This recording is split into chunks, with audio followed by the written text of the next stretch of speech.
Vince are able to keep it. Kaká able to dish it to Breck Shea. A little bit of a stumble as he was trying to put on the move on Powell. Kaká will return for Shea. Is onside. He fires it in! What a finish! What a goal for Breck Shea!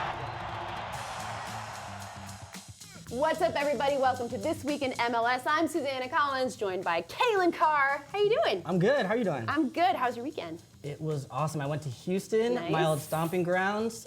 Brian Ching fed me a nice meal, and I saw the Final Four. Always wanted to be a baller. I wish I was a little bit taller. Didn't we all? Didn't we all? Story of my life. All right, but we are here to talk about soccer. Lots of drama and lots of red cards this weekend in MLS. But first, let's talk about Kaká, who is back from injury in a big way. A decisive 4-1 win against the Portland Timbers. Kaká with a goal, couple assists. He was basically doing it all. What didn't he do?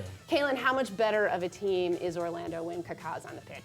You saw it right away. I mean, it's evident to anybody who's watching these games. I mean, he did everything. His movement, his feeling of space, his passes, some of the subtle things he does so well.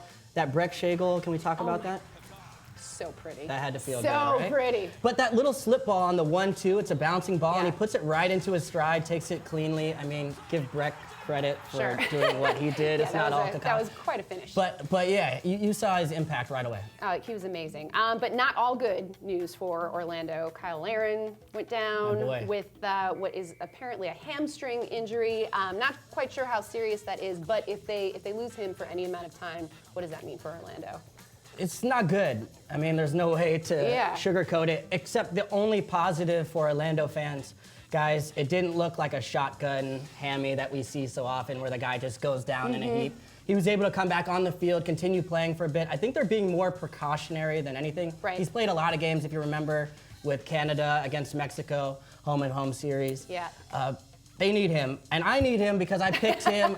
Kyle, come back. I picked you, please, for the Golden Boot. There were goals in this game that he missed out on. Yep. But he'll be back soon, I think. Let's hope so. Let's hope so. All right, moving on to the Seattle Sounders, who finally got their first win of the season, 1-0 at home against Montreal. Deep breath, Seattle fans. Woo! Thanks to a 79th minute Clint Dempsey header. He's done that before. Yeah, We've else? seen that. Yeah. All right, so I know that Siggy and the Seattle fans are all breathing a huge sigh of relief, but you know, this wasn't exactly a pretty win. It wasn't a convincing win. They needed the set piece to score. Is this just a case of a typical slow start for Seattle, or are there bigger problems here?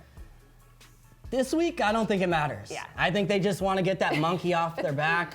You know, the press is talking about it. The serious journalist media like ourselves are talking about it.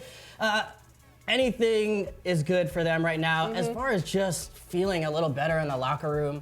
And they've got a guy they can depend on, Clint Dempsey, to score goals when they need him to. Yeah. He's been hot, obviously, with the national team. And they put him in a different spot. Siggy brought him a little deeper in that number 10 spot. You want to get your best player on the ball, especially when your team's not doing well. And they've got their young guys, Christian Roldan and Jordan Morris, are still growing in. So these pieces are there. They're just trying to find the right formula still. Ready to bring the fire? We're going to bring some fire right now, Let's Calen. do it. Let's All do right, it. we're Bring talking the heat. Revs and Red Bulls. A little bit of controversy. So a little bit of controversy. So this one finished a lot 1-0 to the Revs, but two very controversial calls in this one. The first on the game winner by Diego Fagundes. So Red Bulls' Kamar Lawrence goes down. He's injured on the pitch, but the Reds just keep on playing. Maybe they didn't see him. Maybe they didn't see him. Maybe they didn't I don't notice know. But they were obviously upset about it. As a former player, what would you have done on the pitch? I know the referee isn't obligated to stop the game unless he feels it's a very serious injury or head injury, but you know, there's kind of unwritten rules here, am I right? Yeah, I mean, I obviously have a lot more morals and integrity than most of the Revolution players. No. Yes. It's a tough call, right? I'll tell you what, though. I would like it if the Revs fans just keep it real, guys. You saw them down and you kept playing. They got the 3 points. I know Juan Agudelo said afterwards that he felt bad about it, but I think those 3 points will make him feel good. On the Red Bull side, I thought it was really interesting, an honest moment from Dax McCarty after the game. He said the team was maybe a little bit naive. I think it's an important lesson for them. I think what he means by that is don't wait for the referee to make the call. Right. Don't wait for the other team to do the right thing. Right. just go up, make a foul, stop the play however you can, get the referee's attention, whatever you have to do. I think it's a tough lesson for them to swallow. I think they're right to feel hard done by it, though, and Jesse Marsh talked about just that. You know, it's shameful for me. You know, the game's supposed to have honor. And they can claim they didn't see him. They can claim that they weren't sure if he was hurt. It was clear as day that he was down on the ground, and not just one player saw him, but their whole team saw him. So that part for me is shameful. All right, then another red card. This one to Felipe on a studs-up challenge. 1 of 4 red cards this weekend. Everybody is getting red cards. And the Red Bulls and their fans were not happy about this one. Calen, your thoughts? I actually didn't even notice it when it happened. It looked innocuous to me. Yeah. On the replay, you can tell he goes studs up, but he's trying to make a tackle. It's not a red card in my book. All right, let's take a look at scores from the rest of the league. Let's start with Real Salt Lake handing Sporting KC their first loss of the season, 2-1. Calen. I'll tell you what, this Salt Lake team is tougher than people give them credit for. Going on the road and getting the result they needed. The other one, wait, you're Chicago I native, sure am. right? Okay, I sure spent some am. time in the Windy City. An ugly day at Toyota Park. Big win. But they got the win they needed. First win of the year for the Fire. Huge. Well done. And San Jose, DC United, a 1-1 draw there. It was a win for the first MLS game 20 years ago. Can we talk a minute about how far San Jose has come? Just in the uniform department, those early kits were a disaster. You would have looked good in it, man. Throwback Thursday, I might rock one. Why not? I looked on eBay for a little while. Maybe we both should. Who knows? Yeah. That could be a good look for us. But San Jose, they're a playoff team. I'm going out on a limb. San Jose is going to get in the playoffs. Dom Camere, do not let me down, man. Ooh, man. All right. Well, let's take a look ahead to this week's national televised game, starting with Seattle traveling to Houston to take on your former team on Sunday on ESPN at 4 p.m. Eastern. We talked about the importance of Seattle getting their first win, but the Dynamo, 2 straight losses. How do they turn things around? For Houston, I don't know when Giles Barnes is going to be back, but if he comes into the fold, danger. Will Bruin is still there. I'm going surprise, surprise with the men. Big surprise. All right, also on Sunday, the Timbers look to regroup from their blowout loss in Orlando as they travel to Los Angeles to take on the Galaxy, a game that can be seen on Fox Sports 1 at 9:30 p.m. Eastern. Now, in their last matchup, the Timbers defeated the Galaxy 5-2. Calen, can we see a rematch of this?